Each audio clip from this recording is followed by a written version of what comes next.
Halo teman-teman semuanya, ketemu lagi di channel YouTube ini bersama saya Denny Chandra. Dan tahukah teman-teman bahwa beberapa tahun belakangan ini dunia seolah-olah digemparkan dengan sebuah generasi yang kita kenal dengan sebutan generasi milenial. Dan rasanya tidak ada hari-hari yang kita lalui tanpa perdebatan, tanpa diskusi, kajian ilmiah dan sebagainya tentang generasi milenial ini. Padahal saat ini generasi awal atau kelompok awal dari sebuah generasi baru itu sudah mulai masuk ke dunia kerja. Dan sebagian dari mereka yang masuk ke dunia kerja ini faktanya memiliki karakteristik yang unik dan berbeda dengan angkatan kerja sebelumnya.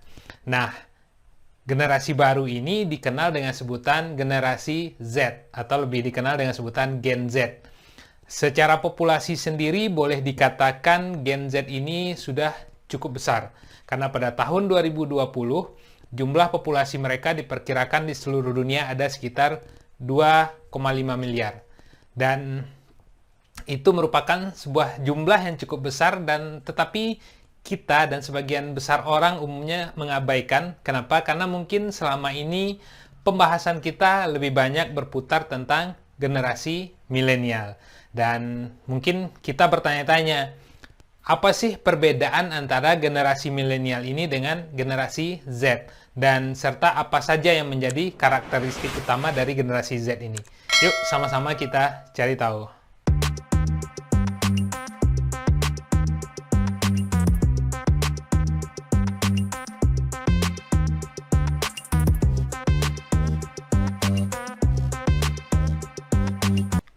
Oke teman-teman, percaya atau tidak, milenial saat ini sudah menginjak usia dewasa. Bahkan menurut majalah Times, 47% dari generasi milenial sudah menjadi orang tua, sudah meniti karir, dan bahkan beberapa dari mereka ini sudah menduduki posisi manajerial di perusahaan. Dan tetapi selama ini tiada hari yang berlalu kita dengar sesuatu pembahasan tentang generasi milenial. Mungkin generasi milenial ini adalah generasi yang paling banyak dibicarakan sepanjang sejarah kehidupan manusia.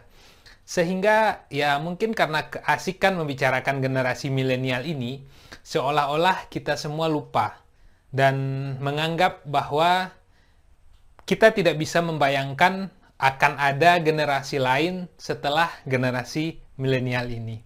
Namun pada kenyataannya, seperti yang saya bilang di awal tadi, saat ini ada satu generasi yang sama sekali baru dan sudah bersiap untuk memasuki dunia kerja, yaitu generasi Z.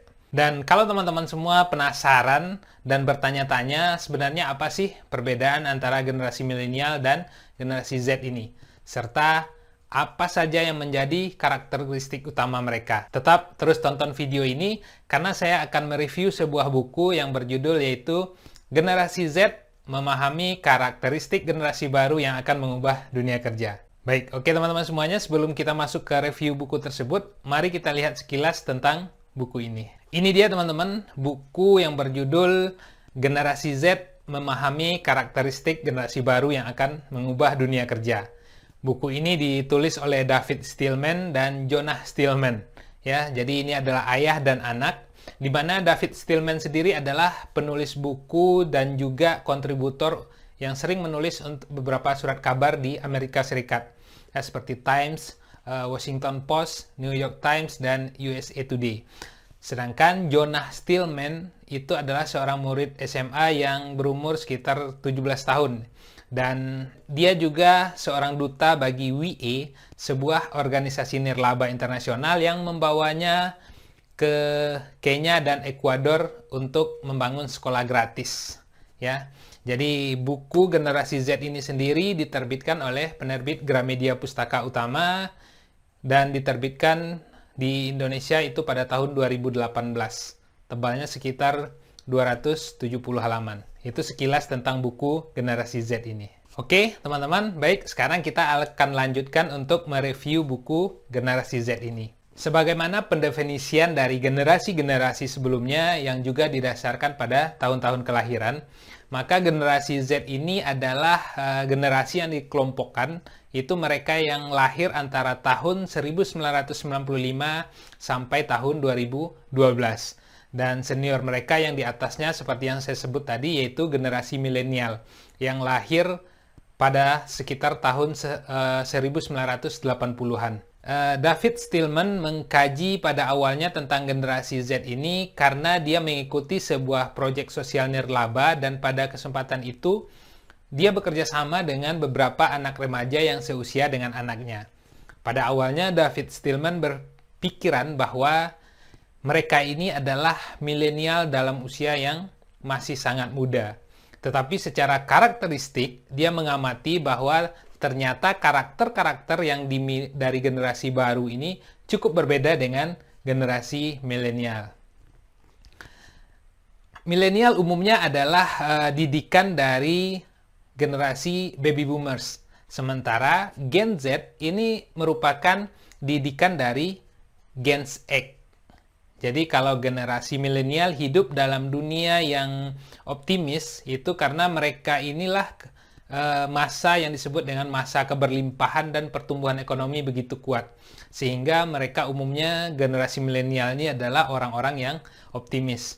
Tetapi berbeda dengan Gen Z karena mereka ini dididik oleh orang tua mereka yang sebagian besar seperti disebut tadi adalah Gen X. Ya, mereka hidup yang lebih realistis dan pernah mengalami situasi berada di tengah situasi kritis, sehingga mereka cenderung untuk terdidik juga dengan sikap realistis dalam menghadapi kehidupan, dan nantinya itu akan sangat berpengaruh dalam 7 karakteristik generasi Z yang akan diuraikan oleh David Stillman dalam buku ini. Nah, teman-teman semua, berikut kita akan membahas apa saja sih sebenarnya 7 sifat utama generasi Z yang diuraikan atau ditulis oleh David Stillman dan putranya Jonah Stillman pada buku ini.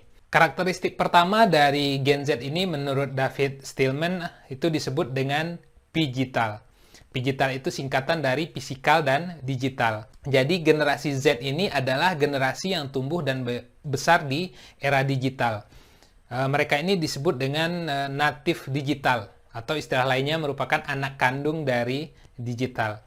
Berbeda dengan milenial yang ketika mereka lahir dan tumbuh, itu era digital baru dimulai. Sehingga yang harus dilakukan oleh generasi milenial ini adalah mencoba untuk beradaptasi dengan era baru.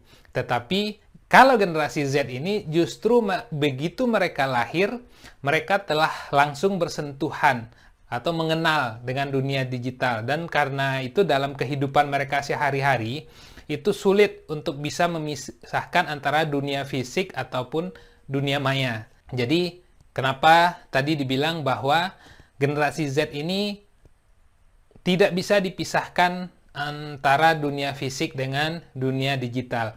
Mereka berinteraksi dalam kedua dunia ini secara baik.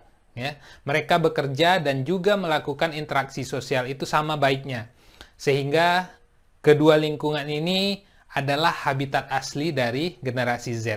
Nah, dalam sebuah survei yang dilakukan oleh Stillman, 91% dari anak-anak generasi Z ini menjadikan faktor kecanggihan teknologi dalam sebuah perusahaan atau tempat mereka bekerja itu sebagai salah satu pertimbangan bagi mereka untuk memilih pekerjaan atau memilih perusahaan.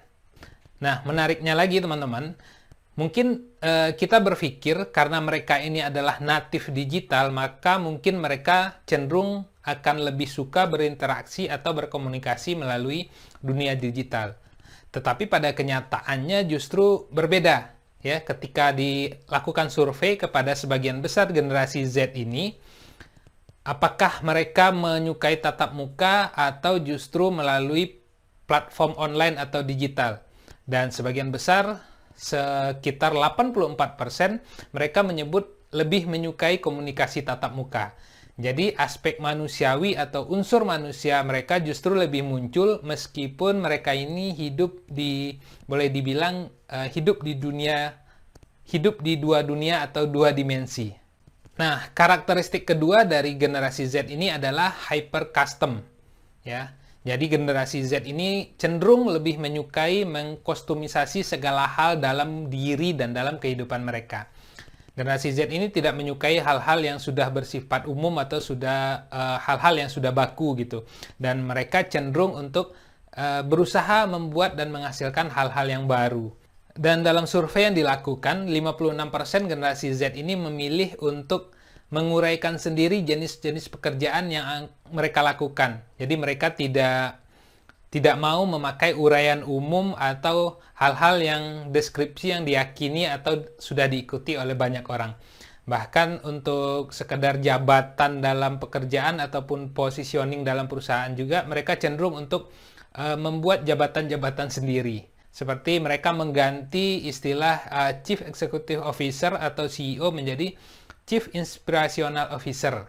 Jadi hal tersebut menggambarkan bagaimana mereka memandang pekerjaan mereka gitu. Dan teman-teman, customize ini juga berlangsung pada cara mereka mencari ilmu pengetahuan. 72% dari mereka mengatakan bahwa seharusnya perguruan tinggi bisa membiarkan mahasiswa atau memberikan kebebasan kepada mahasiswanya untuk merancang sendiri perkuliahan dan jurusan yang akan diambil.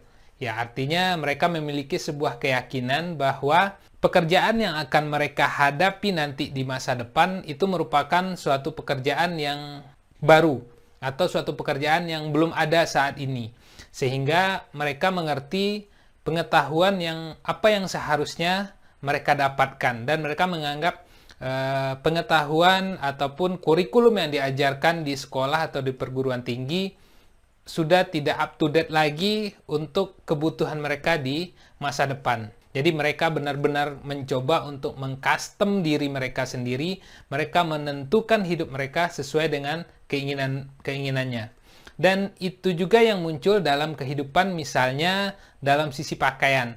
Ya, mereka cenderung untuk mengcustom sendiri bagaimana model pakaian yang lebih mereka sukai dibandingkan dengan model-model yang pada umumnya dijual di pasaran. Nah, karakteristik yang ketiga adalah realistik. Ya, seperti yang sudah dibahas sebelumnya, bahwa generasi Z ini dididik oleh orang tua yang merupakan generasi X yang pada umumnya menghadapi dunia yang lebih sulit dibandingkan dengan generasi milenial. Maka mereka juga lebih banyak mendapatkan pengaruh dari bagaimana kesulitan-kesulitan yang dihadapi oleh orang tua mereka. Dalam survei yang dilakukan oleh David Stillman, 66% dari mereka mengatakan bahwa mereka sangat khawatir dengan kondisi keuangan orang tuanya. Sehingga efek dari realistik mereka ini cenderung membuat mereka menjadi realistis juga untuk melihat kehidupan ini yang tidak muluk-muluk.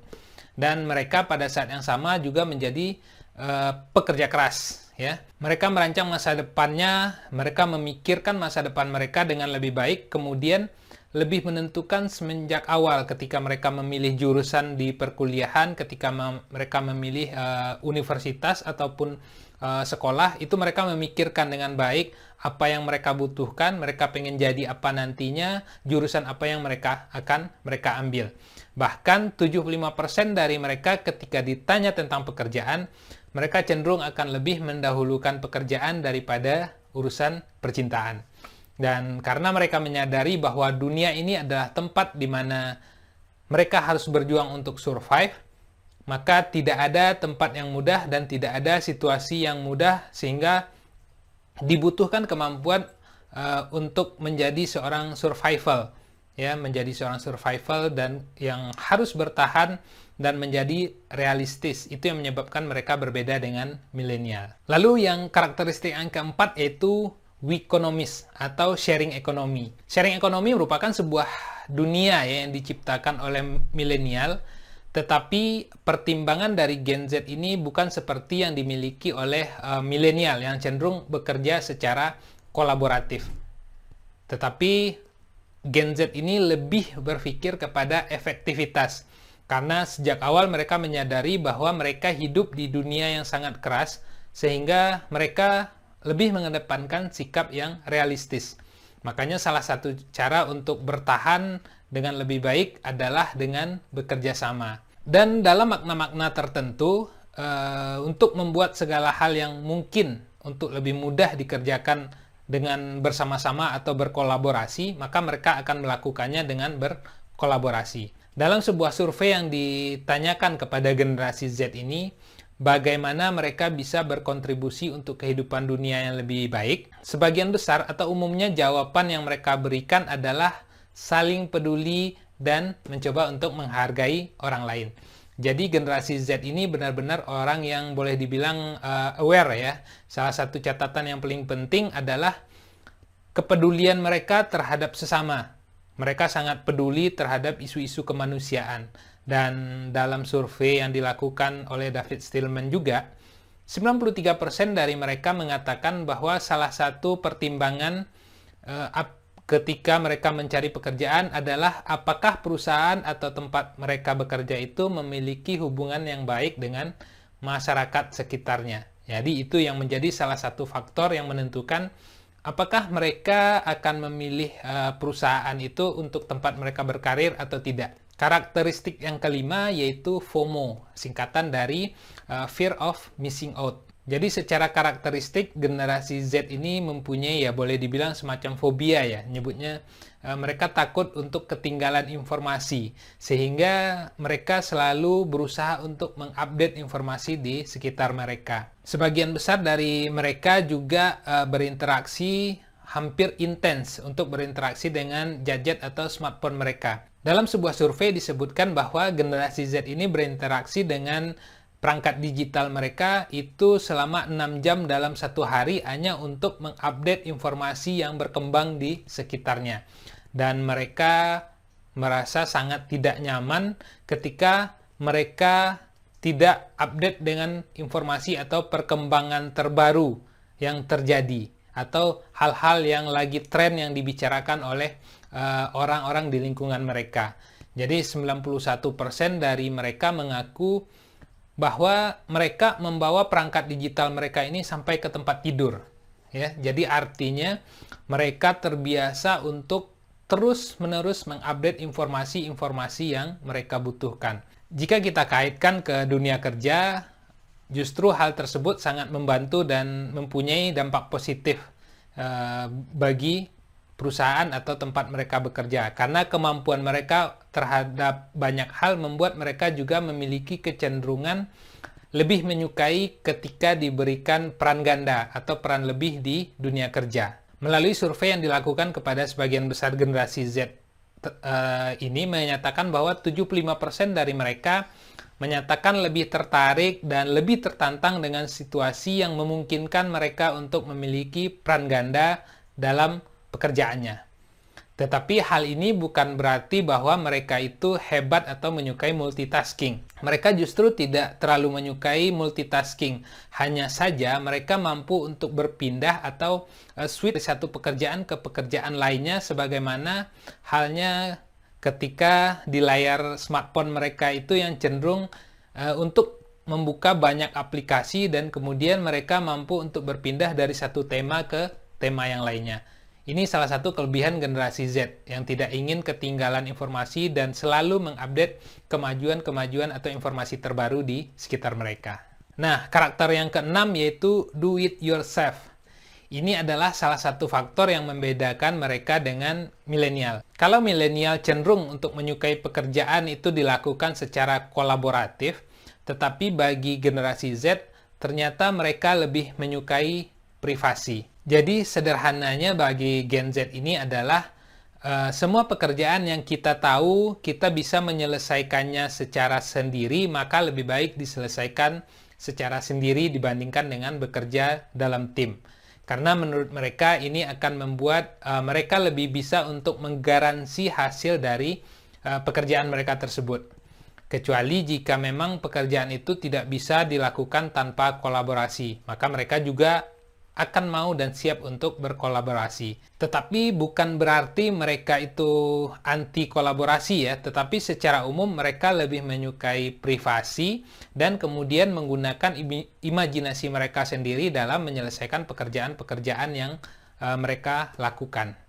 Dan untuk pekerjaan yang mereka tidak bisa maksimal ya, misalkan mereka memiliki keterbatasan pengetahuan atau keterbatasan informasi, mereka bisa belajar dengan cepat dan mereka meyakini bahwa segala sesuatunya bisa dipelajari lewat entah itu media sosial ataupun lewat YouTube. Dan faktanya kalau kita lihat memang seperti itu kan, hampir semua hal bisa kita pelajari dalam ketika kita mengakses YouTube, dan itulah yang menjadi tradisi dari generasi Z. Dalam sebuah survei yang dilakukan pada generasi Z ini, 70% dari mereka mengatakan bahwa jika ingin melakukan sesuatu dengan benar, maka lakukanlah secara sendiri.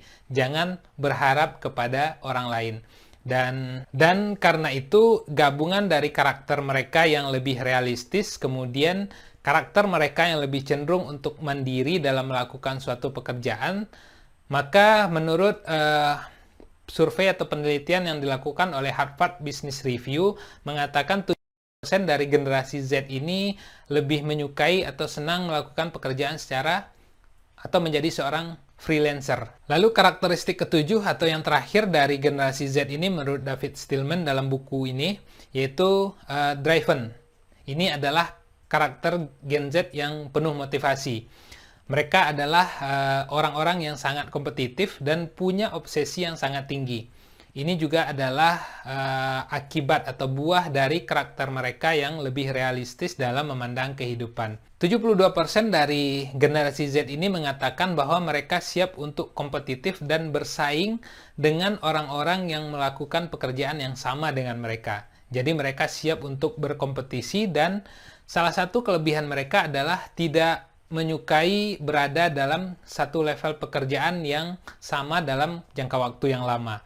Jadi mereka cenderung lebih menyukai tantangan dan cenderung untuk berusaha naik secara terus-menerus. Ini adalah bagian dari kebiasaan yang mereka dapatkan dalam games-game yang biasa mereka mainkan, di mana di dalam games itu kalau kita lihat mereka biasa terus termotivasi untuk setiap saat memenangkan setiap level supaya bisa mereka naik ke level berikutnya.